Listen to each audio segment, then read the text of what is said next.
In today's video, I am going to teach you how to turn a copper golem into a statue using commands in Minecraft 26.1.2. Updated 2026 guide. Start by opening the Minecraft world where you want to do this. Cheats need to be enabled in that world, because this method uses a command. If cheats are not enabled, the command will not run. Once you are inside the world and standing near the copper golem you want to change, open the chat window. On most setups, you can do this by pressing the T key on your keyboard. With the chat open, you will enter one command exactly as shown. Type this carefully. /data, merge entity at ease, type =, Minecraft copper_golem, limit =1, sort =nearest, next _weather_age 9, 2233720368547758007L. After you finish typing the command, press enter to run it.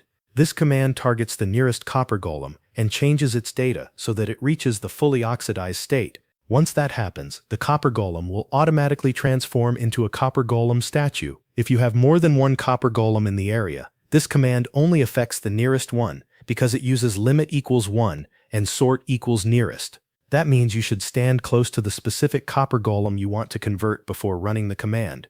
If needed, you can repeat the same command again while standing near a different copper golem to turn another one into a statue. Make sure you enter the command exactly, including the brackets, colons, commas, and the capital L at the end of the long number.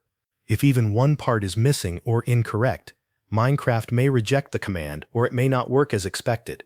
If the command does not run, double-check that cheats are enabled and confirm that the copper golem is close enough to be the nearest matching entity. This is a quick and reliable way to create a copper golem statue without waiting through the normal oxidation process. It is especially useful if you are building with decorative statues or testing command behavior in a creative world.